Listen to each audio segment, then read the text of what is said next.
오늘 우리에게 주시는 하나님 말씀은 로마서 7장 12절입니다. 이로 보건대 율법은 거룩하고 계명도 거룩하고 의로우며 선하도다. 아멘.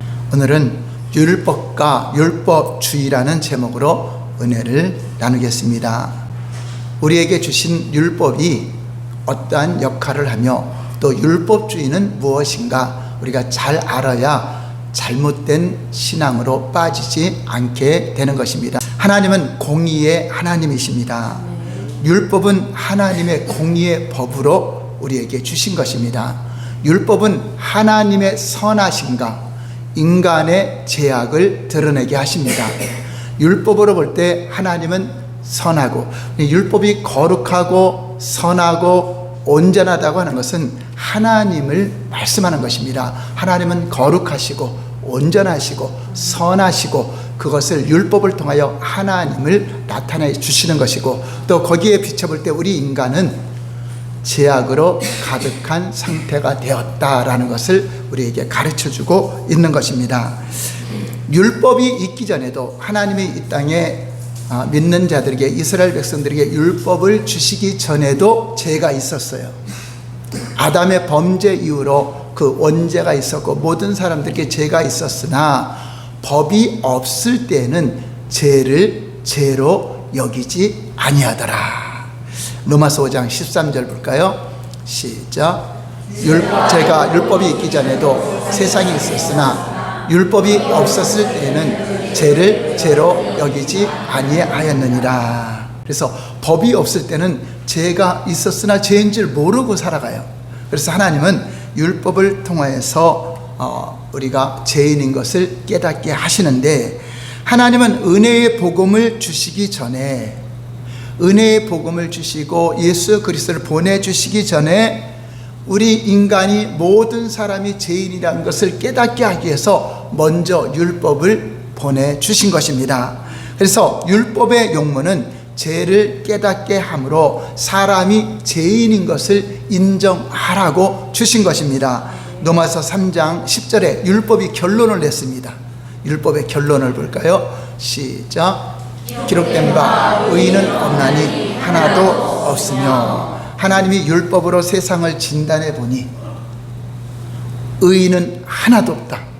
모든 사람이 죄를 범하여 하나님의 영광에 이르지 못하더니, 이렇게 말씀하여 주신 것은 율법을 통하여 하나님이 진단을 한 겁니다. 그래서 이 죄는 반드시 심판을 받게 되고, 그 심판을 받게 되면 영원한 지옥, 영원히 갇히는 지옥, 불못에 들어가는 멸망을 당한다는 것이 우리 인간의 운명이 된 것입니다. 그래서 요한복음 3장 16절에 보면은 하나님이 세상을 이처럼 사랑하사 독생자를 주셨으니 이는 저를 믿는 자마다 멸망하지 않고 영생을 얻게 하려 하심이라. 이 요한복음 3장 16절은 이 성경 전체를 한 절로 요약을 한 겁니다. 하나님이 율법으로 진단한 것과 하나님이 처방으로 예수 그리스도를 보내주신 것을 말씀하고 있습니다. 그 처방으로 오신 예수님을 영접하지 않고 믿지 않으면 어떻게 된다는 거죠? 멸망한다. 무엇 때문에? 죄로 인하여 사망이 왔고 그 죄는 심판을 받아서 반드시 멸망을 한다는 것입니다. 그런데 우리 하나님은 처방으로 예수 그리스도를 보내주셨다라고 말씀하고 있는 것입니다. 우리는 거짓 신앙 체계를 내가 점검하고 알기 위해서는 율법과 율법주의에 대해서 잘 분별하셔야 합니다. 오늘은 여러분들이 율법주의가 무엇이고, 우리가 율법주의는 거짓 신앙인지 알죠? 그 율법주의가 무엇인지 알아야 되고, 또 율법은 어떠한 용무를 가지고 있는가를 잘 아셔야 우리가 신앙생활에 잘못된 길로 빠지지 않습니다. 여러분, 이게 얼마나 중요하냐면 이스라엘 백성들은 그 몇천 년 동안을 하나님을 믿고 왔음에도 불구하고 율법주의에 빠져서 결국 하나님의 심판을 받고 멸망한다는 내용이 성경의 내용입니다. 그렇게 하나님을 잘 섬긴다고 하는 유대인들, 그렇게 하나님을 자기들은 세상에서 최고 잘 섬긴다고 자부했던 서기관과 바리새인들, 자, 그들이 참신앙이었나요? 거짓신앙이었나요? 예수님의 평가에는 다 너희가 하나님을 떠난 것이고 하나님을 사랑하지도 않는 것이고 하나님을 믿지도 않는 것이고 하나님의 은혜에서 끊어진 자라고 평가를 내리고 있습니다. 그래서 우리가 신앙생활을 교회만 다닌다고 되는 것이 아니라 내 신앙이 참된 신앙인가 거짓 신앙에 물들어 있지는 않는가를 점검을 해보아야 하는 것입니다. 거짓 신앙인 율법주의가 무엇인지 살펴봄으로 말미암아 율법과 율법주의의 차이를 아는 것이 중요하다고 하는 것입니다. 율법은 하나님께로 나온 선한 것입니다. 그러나 율법주의는 하나님께로부터 나온 것이 아니라 사탄으로부터 나온 악한 것입니다. 자, 우리 로마서 7장 12절 볼까요? 오늘 본문 말씀이죠. 시작. 이러보건대 율법은 거룩하고 계명도 거룩하고 의로우며 선하다. 자, 율법은 누가 주신 거죠? 하나님으로부터 왔죠. 근데 율법이 잘못된 거예요? 선한 것이에요? 선한 것이죠. 하나님은 거룩하시고 의로우며 선하시다. 그리고 율법은 하나님을 나타내는 법이 되었는데, 자, 표를 한번 볼까요? 자, 율법의 본질은 율법 자체는 의로운 것이다. 율법 자체는 선한 것이다. 그렇죠? 율법의 근원은 어디로부터 왔죠? 하나님으로부터 주어졌다. 근데 율법주의는 본질이 뭐죠? 의로운 거예요? 거짓이에요? 율법주의는 거짓 신앙입니다. 자, 근원은 누구로부터 왔죠? 사탄은 너 교회는 잘 다녀, 하나님을 잘 믿어, 그렇지만 이렇게 믿어라고 해서 사탄이 만들어낸 거짓 신앙이죠. 세상에 있는 사람들이 아니라 하나님을 믿는다고 하는 백성들에게 사탄이 접근해서 거짓 신앙, 아주 믿음이 좋은 것처럼 만들어 보이는 위조 지폐 신앙을 만든 것입니다. 그래서 선한 거예요? 악한 거예요? 악한 것입니다. 하나님의 은혜에서 끊어지게 되고 결국은 교회를 다니고 멸망하는 자가 된다고 하는 것입니다. 일반적으로 율법이라고 할 때는 적게는 10계명을 말하고요, 또 모세 5경을 말하고요, 크게는 구약 성경 전체를 말하고 더 크게는 신약 구약에 일컫는 하나님의 율례와 법도를 하나님의 법이다, 율법이다라고 우리가 표현하고 있는 것입니다. 자, 첫 번째 한번 읽어볼까요? 시작. 율법은 하나님의 은혜를 얻기 위한 수단이 아닙니다. 율법을 잘못 오해하면 내가 하나님 앞에 나아갈 수 있는 길이 율법을 지키는 것이다, 내가 율법을 의지하여 하나님을 섬기는 것이다, 이것이 오해를 하게 하는 것입니다.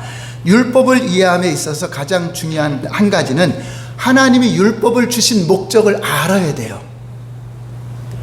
율법이 우리에게 주어진 목적은 우리가 율법을 잘 지킴으로써 하나님의 의에 이르게 하기 위한 것이 아니라는 것을 인정해야 돼요.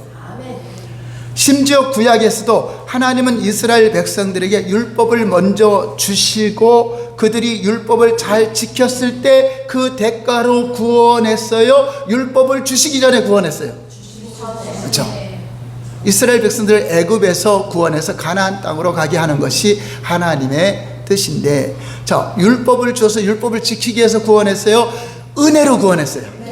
네, 양의 피를 문설주에 발라서, 임방과 좌우 문설주에 발라서 그들이 은혜로 구원받고 난 다음에 율법을 주신 것입니다. 그래서 우리가 율법을 주신 그 목적을 잘 알아야 우리가 율법주의로 빠지지 않게 되는 것입니다. 그러니까 구원과 은혜가 먼저이고 율법이 나중입니다.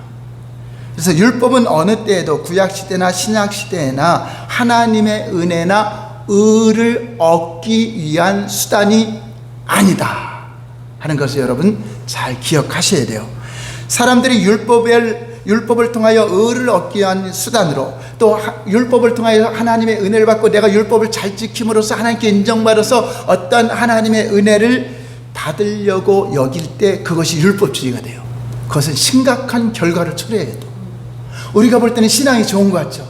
율법을 지켜서 율법대로 살아서 하나님 앞에 무엇인가 내 행위를 가지고 주님께 나와서 이걸 보시고 하나님이 축복하시고, 이걸 보시고 생명을 주시고, 이걸 보시고 구원하고, 이런 사람들은 율법을 제대로 못 지키면 나는 구원 못 받은 것이다, 또 이렇게 또 생각하게 되죠. 그래서 더 열심히 하게 되죠. 더 매이게 되죠.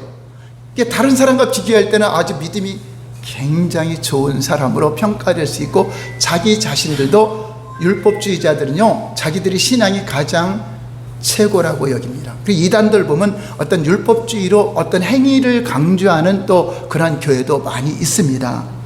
그런데 이 율법주의가 얼마나 위험한 것이냐 하면은 갈라디아서 3장 10절 볼까요? 시작. 율법 행위에 속한 자들은 저주 아래 있나니 기록된 바 누구든지 율법책에 기록된 대로 모든 일을 항상 행하지 아니하는 자는 저주 아래 있는 자라 하였습니다. 그러니까 율법의 행위에 속한 자들은 하나님의 은혜 안에 있다, 저주 아래 있다. 저주 아래 있다라고 말씀하고 있는 것입니다. 자, 그런데 율법주의에 빠진 사람은 그걸 못 깨달아요. 그걸 못 깨달아요. 여기서 율법 행위에 속한 자들이란 하나님의 은혜를 얻기 위한 조건으로 하나님 앞에 나올 수 있는 그러한 자기의 행실로 하나님의 율법 혹은 하나님 말씀을 지키는 것으로 은혜를 받고 지키는 것으로 의를 힘입으려고 하는 자들을 말하는 것입니다. 그들은 무엇 아래 놓이게 됐냐면 하나님의 저주 아래 놓이게 된다. 왜냐하면 이들에게 적용되는 조건 중 중요한 두 단어가 있습니다. 모든가 항상. 내가 율법의 의로다 하나님께 나오려고 하는 사람은 항상 모든 것들을 다 지켜야 되는 거예요. 다 지켜야 돼.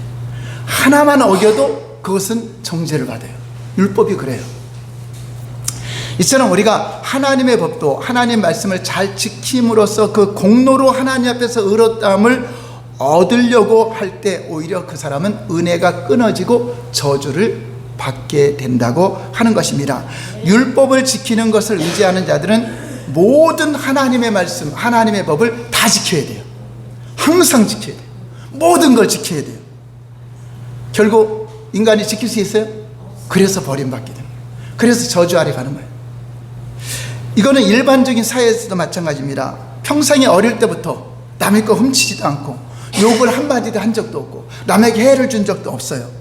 그렇게 잘 살아왔는데 어느 날 탐심이 생겨서 뭐를 하나 훔쳤어. 자, 그래서 이 사람은 용서가 될까요? 그것 때문에 감옥에 가야 될까요? 그렇죠? 이것처럼 모든 것을 우리는 지키지 못해요. 지킬 능력이 없어요. 왜냐? 이미 우리 자원으로는 하나님의 법을 지킬 능력을 상실해 버렸어요. 왜냐? 하나님의 말씀을 지킬 능력이 없다. 영이 죽어버렸기 때문에. 하나님 말씀은 영의 생각으로 살 때 승리할 수 있는데 영적인 죽음이 온 인간은 육신의 생각으로 살아가기 때문에 육신의 생각으로는 영적인 말씀을 지킬 수가 없는 것입니다. 여러분, 죽은 자에게 뭐 지키라고 해보세요. 꼼짝 못하겠죠. 아무것도 못하죠. 그러니까 육체로 다 하는 척만 하지 실제로 이미 사형 언도로 죽어있는 자가 살아날 수 없습니다. 거기다가 죄라는 돌덩어리를 쥐고 죽었어. 이거 살려놔도 못 살아. 이게 있어서. 살리려면 어떻게 해야 돼? 이거를 해결하고 죄의 문제를 해결하고 죄의 짐을 해결하고 생명을 주어야 살아나는 거죠. 바로 예수님은 그 역할을 하셨는데 우리는 이미 죄와 허물로 죽은 자들이야. 죽은 자들이에요. 죽은 자가 하나님과 대화할 수 있습니까? 말씀을 어떤 은혜를 받을 수 있습니까? 안 돼요. 살아나야 은혜가 임하는 거죠. 죽은 자에게 밥을 준들 먹을 수 있어요? 예수님도 살려놓고 나서 이제 먹을 걸 줘라 그랬죠. 그건 의미가 있어요. 여러분들이 예수 그리스도를 믿는 거는 내가 살아난 겁니다. 그러면 여러분 말씀을 먹고 사는 겁니다. 먹어야 돼. 그래서 이러한 율법으로 의롭게 되려고 하는 자들은 오히려 저주에 이르게 된다는 것입니다. 그래서 여러분 율법을 막 어기려는 것이 아니에요. 그래서 살인하고 도둑질하고 그렇게 살려는 것이 아니라 율법으로 의로워지려고 하는 율법의 행위로 하나님 앞에 은혜를 받거나 율법의 행위로 어떠한 것을 하나님을 의지한다고 할 때 율법을 의지하여 나가는 것은 오히려 저주 아래 있다는 것을 여러분 잘 분별하셔야 돼요. 갈라디아서 5장 4절 볼까요? 시작. 의롭다함을 얻으려 하는 너희는 그리스도에게서 끊어지고 은혜에서 떨어진 자라. 네. 예를 들어서 바리새인들, 서기관들, 그들을 율법주의자의 우리 대명사잖아요. 율법은 철저히 지키려고 하죠. 의식도 잘하려고 하죠. 자, 그런데 우리 주님은 너희는 나를 떠났다, 하나님을 믿지도 않는다, 사랑하지 않는다라고 평가했는데, 왜 그러냐면 율법으로 의롭다함을 얻으려고 행위로다 이렇게 무장된 사람은 은혜를 무시해버리죠. 예수님을 믿어 의롭다함을 얻어라, 나를 믿는 자 내가 그 길이다, 나를 믿는 자는 영생을 얻으리라는 것을 거부하잖아요. 그 자기들의 믿음이 더 좋은 것처럼 여기게 되죠. 그래서 그리스도에게서 끊어지고 하나님의 은혜에서 떨어진 자들이 힘쓰는 것이 율법주의 거짓상이에요. 저 무슨 말이냐면, 내가 생명이 있는 자는 내가 어떤 노력을 안 해도 생명이 있어요. 그렇죠? 근데 생명이 없는 자는 있는 자처럼 보여야 되기 때문에 생명이 있는 자의 삶을 사는 것처럼 노력하는 거죠. 이 안에는 죽어 있는데 겉으로 하니까 얼마나 힘들어요. 얼마나 힘들어요. 여러분, 사랑이 없는데 사랑을 내는 게 힘들죠. 사랑이 없는데. 사랑이 있는 사람은 사랑이 돼요. 돈이 없는데 구제하려면 쉬워요, 힘들어요? 힘들죠. 근데 있으면 쉬워져. 온유함이 있으면 온유한 게 쉬워요. 겸손함이 쉬워요. 이게 당연한 거죠. 살아있는 사람은 밥 먹는 게 쉬워요? 금식하는 게 쉬워요? 금식하는 게 힘들죠? 밥 먹는 게 쉽죠? 여러분이 살아있는 자는 말씀 듣는 게 좋아요. 말씀대로 사는 게 좋아요. 그거 안 하면 힘들어지는 거죠. 그게 여러분들이 내가 죽었나 살았나 알아요. 은혜로 사는 사람은 더 은혜 없이는 못 살아요. 그래서 은혜를 더 사모해요. 은혜로 살아갈 때 능히 이겨요, 이 죄악도. 하나님의 은혜는요, 겉으로만 십계명을 지키는 것이 아니라 마음까지도 지켜요. 십계명은 도적질하면은 죄가 되지만 마음에 탐심이 있어도 도둑질 안 하면 처벌을 안 받아요. 마음에 미워하는 마음, 살인하는 마음이 있더라도 살인 안 하면 처벌 안 받아요. 근데 주님은 살아난 자는 마음에서 미워할 수가 없어. 마음에서 탐심을 가질 수가 없어. 왜냐하면 죄라고 했기 때문에, 회개했기 때문에. 그러니까 실제는 은혜로 사는 사람이 더 거룩한 거죠. 겉만 아니라 안에까지, 우리 마음과 생각까지도, 우리 영도 이미 의로워졌고 원죄가 해결됐으니까. 그러니까 의가 공급되니까 마음에 사랑이 공급되고 온유가 공급되고 겸손이 공급되니까 너무나 쉬운 거죠.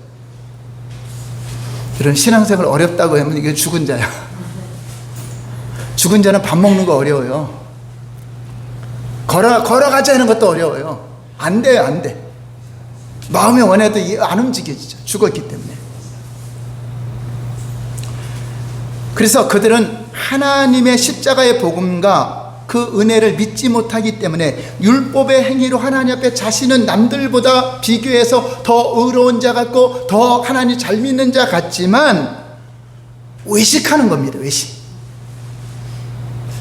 여러분, 진짜는요, 노력 안 해도 진짜죠. 진짜는요, 집회.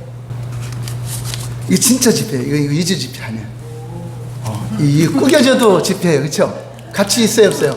발에 밟혀도, 지저분해도, 나 메이커를 안 입어도, 깨끗해도, 더러워도 이 오만의 가치는 변함이 없어요.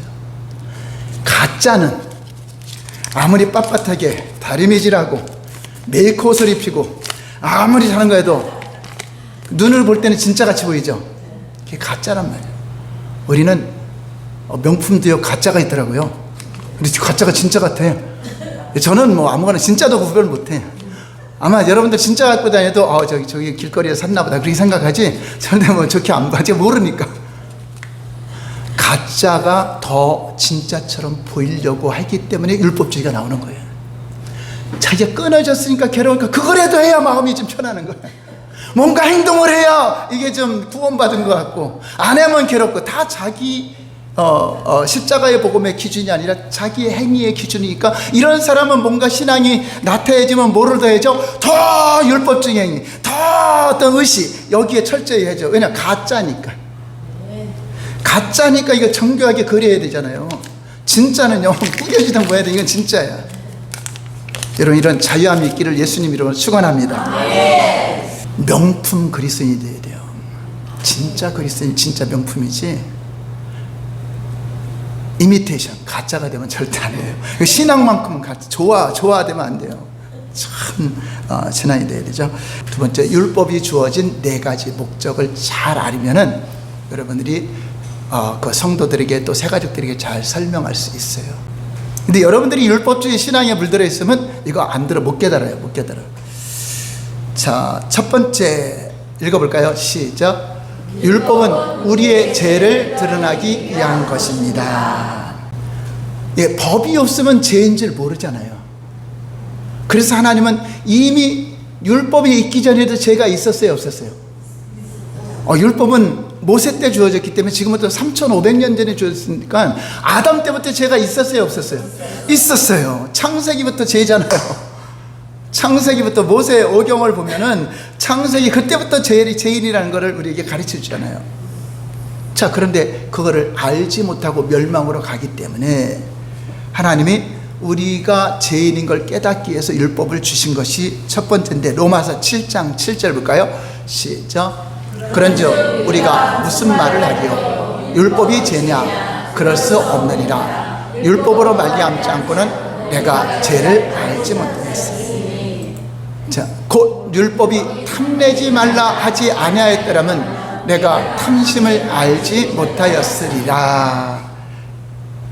네, 율법이 있기 전에는 내가 탐내는 게 죄인 줄 몰랐어요. 그렇죠? 가져와야 죄죠. 근데 탐내는 거 죄인 줄 몰랐는데, 전에는 세상에는 탐낸다고 해서 처벌 안 하죠. 야, 저기 있는 다이아몬드 갖고 싶다고 해서 내가 안 잡혀가. 그런데 그걸 행동으로 옮겨서 갖고 오면은 잡혀가죠. 자, 이와 같이 우리는 탐심이 죄인 줄 몰랐는데 하나님의 법에 보니까 마음의 탐심은 어떤 죄죠? 법도 모르면 여러분 탐심은 막 가져도 되겠네. 탐심은 우상숭배라죠. 우상숭배. 탐심은 하나님보다 다른 걸 탐하고 있기 때문에 이게 우상이 된다. 우상숭배. 탐심은 우상숭배예요. 자, 그래서 우리는 말씀을 통해 우상숭배인지 알았죠. 그래서 탐심을 회개하죠. 자, 미워하는 거는 무슨 죄라고 나오죠? 살인하는 죄라고 하죠. 말씀을 몰랐으면 살인하고도 저는 저 살인자 손가락질해죠. 나는 100명도 더 살인했으면서. 자, 이렇게 하나님의 법이 없으면 내가 죄인인 줄 깨닫지 못한다. 여러분, 얼굴에 지나가다가 뭐가 묻었는데 잘 몰랐어. 그래, 까만 거 묵만 내니까 사람들이 막 웃고 그래. 근데 뭘 보면 알 수 있죠? 거울을 보면 알 수 있어요. 그래서 거울을 보니까 얼굴에 까만 게 묻었네. 그래서 거울이 닦아져요? 아니죠. 뭘 비누로 닦아야 되죠. 자, 이와 같이 우리가 죄인 줄, 죄가 있는데 죄인 줄 몰랐어. 몰랐는데 율법을 비추어 보니까 율법이 거울이야. 거울로 비춰보니까 이것도 죄네, 저것도 죄네, 내 안에 죄가 가득하네. 그래서 율법이 나를 치료해줘? 율법은 절대 구원하는 법이 아닙니다. 율법으로는 절대 구원받을 수 없어요. 율법은 진단만 해주는 거예요. 진단. 그래, 죄가 있다. 그럼 어찌할꼬? 그래서 내가 처방으로 비누를 주겠다. 그 비누로 오신 분이 누구예요? 예수님의 그 피로 말미암아 죄사함 받기는 거예요. 예수님은 처방으로 오신 거고, 율법은 진단을 받은 거예요. 마치 엑스레이 같이, 율법은 MRI와 같이. 내가 병든 걸 모르고 살아. 보니까 혈색도 안 좋고 그래서 당신 한번 진단 좀 받아봐. 딱 진단 받았더니 이 속에 무슨 큰 병이 있는 게 나타났어. 율법은 그 역할이야. 그래서 율법을 바라보고 율법을 행동 지키고 막 그러면 이게 없어져요? 안 없어져요. 율법으로는 절대 이거 못 없어요. 수술을 받아야죠. 병원 가서 치료를 받아야죠. 그 수술 받는 게 바로 예수님을 통하여 내가 이 병을 치유받을 수 있는 것처럼 율법은 진단입니다. 그 진단해 보니 다 멸망할 죄인이다 하는 것처럼 율법이 없으면 내가 우상숭배가 무엇인지, 어떤 것이 죄인지 몰랐던 것이 다 드러나기 때문에 예수님을 알지 못하는 사람들 중에는 자기는 아무런 죄도 짓지 않았다고 주장하는 사람이 있어요. 자기는 살인한 적도 없고 간음, 도적질 한 적이 없고 법 없이 살 수 있는 사람이라고 말하는 사람들이 있어요. 근데 만약 그에게 율법을 비춰주면은 죄가 안 드러날까요? 이미 하나님을 떠난 게 죄요. 아담 때부터 죄요. 각기 제 길로 가는 자체가 죄인데 이게 죄라는 것을 밝히 드러나 주죠.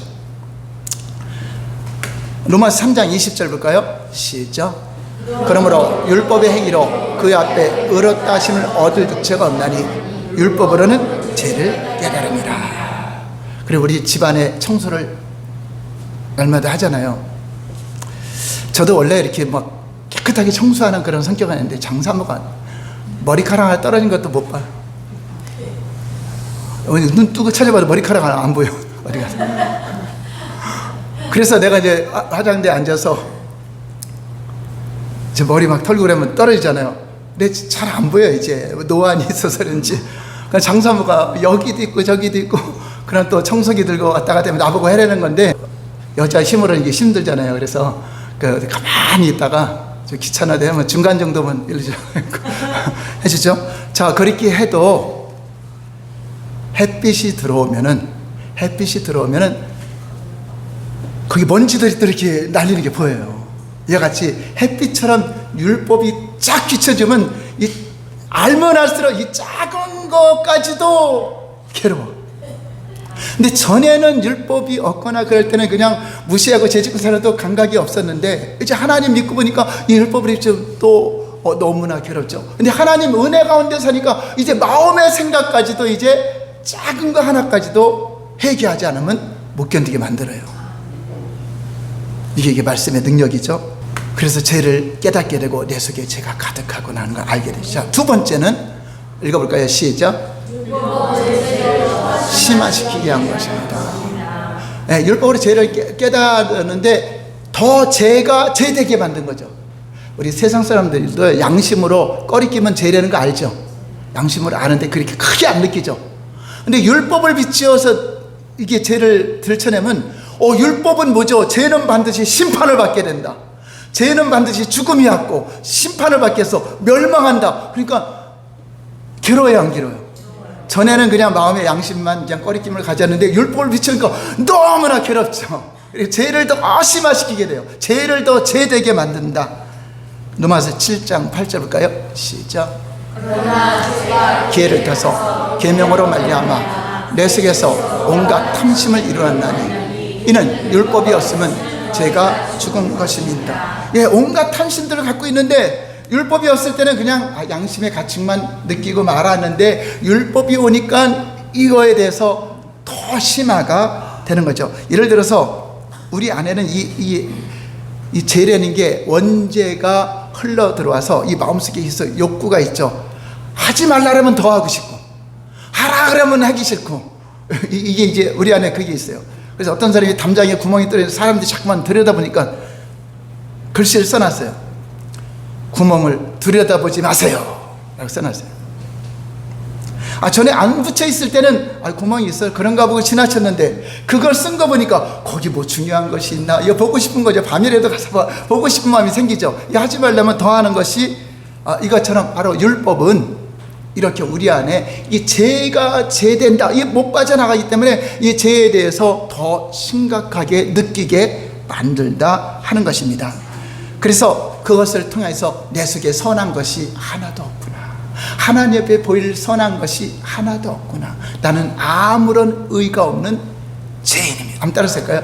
하나님 아버지, 아무런 의가 없는 죄인입니다. 우리는 주님 앞에 그런 고백을 우리 가져야 돼요. 예수님 그러잖아요. 너희가 들에 나가서 열심히 같이 주인하고 일하고 왔는데 이제 수고했다고 집에 와서 주인이 너희들 밥상을 차려주겠느냐? 와서 또 열심히 음식을 준비해서 주인을 섬기지 않겠냐? 그리고 너희는 도리어 말하기를 우리는 무익한 종입니다. 이렇게 말하라고 하잖아요. 주님의 은혜로 우리가 일할 수 있고 은혜로 섬길 수 있고 은혜로 먹을 수 있는 것이 크게 주님의 은혜를 알게 되는 것이죠. 자, 세 번째 볼까요? 시작. 율법은 우리를 그리스도께로 인도하는 가전교사입니다. 자, 율법을 통해 죄를 깨달았어요. 근데 심화시켜요. 어찌할꼬 괴로워하니까 그때서야 이제 하나님이 메시아를 보내주겠다, 그리스도를 보내주겠다, 처방을. 여러분 병원에 가서 당신은 그냥 놔두면 죽습니다. 절망이죠. 저도 뭐 기침이 안 멈춰갖고 폐나 기관지에 무슨 일이 있냐고 그 대학병원에 가서 진단을 받았는데 그 결과를 기다리러 갔는데 어떻게 큰 병이 있지 않을까, 얼마나 조마조마해. 이게 찍어놨는데 계속 이게 멈추진 않고 이게 뭔가 속은 이상한 것 같고 그래서 딱 병원에 들어갔는데 너무나 깨끗합니다. 폐도 정상이고 기관지 너무나 깨끗합니다. 내가 의사한테 할렐루야 할 뻔했더니 감사. 어쨌든 선생님 감사합니다. 뭐 그분이 치료한 건 아니지만 감사합니다. 원래 제가 심각해갖고 제가 예수님 사진을 핸드폰에다 올려놨어요. 이걸 보면서 주님이 치료한 줄 믿습니다. 지금 상황은 심각한데 설교도 해야 되는데 목이 계속 잠기고 상황은 심각한데 하나님이 치료하신 줄 믿습니다. 기도하면서 결과를 보러 가는 날은 하나님이 치료하신 것을 보러 가는 날입니다. 그렇게 기도해도 걱정은 돼. 기도해도 걱정은 되죠. 근데 딱 그 대답을 듣고 나니까 갑자기 그때부터 현상이 없어져.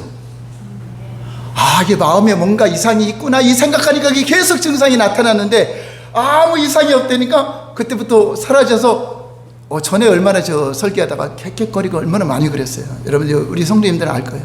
제가 설교 편집하면 이거 기침 빼느냐고. 근데 지금은 거의 없어졌잖아요. 그러니까 여러분들이 나은 줄 믿어야 돼. 내가 자꾸 이 병을 인정하면 이거 다리야 인정하면 계속 달라붙어. 그래 나중에 종합병원 돼요. 나았다 주님이 치료하셨다 막 인정하고 담대하게 나갈 때 보면 어느 날 보니까 다 떠나가 버리죠.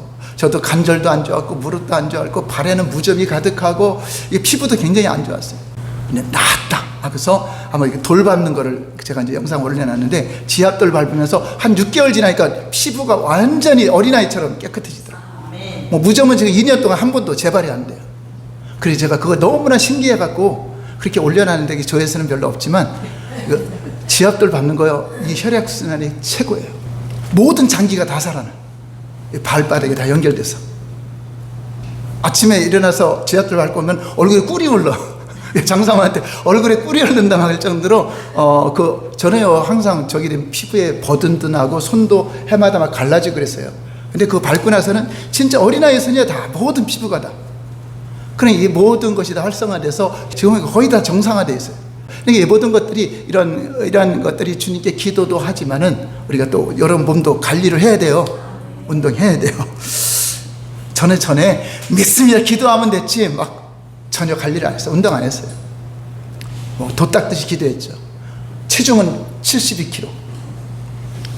근데 관리하면서 지금 이제 10kg가 빠져서 이렇게 정상의 이제 몸으로 왔는데 여러분들 이게 몸은 관리해야 되는 것을 기도만 한다고 되는 것이 아니라 우리 주님의 몸이기 때문에 여러분 잘 관리하셔야 돼요. 아멘. 갈라디아 3장 24절 시작.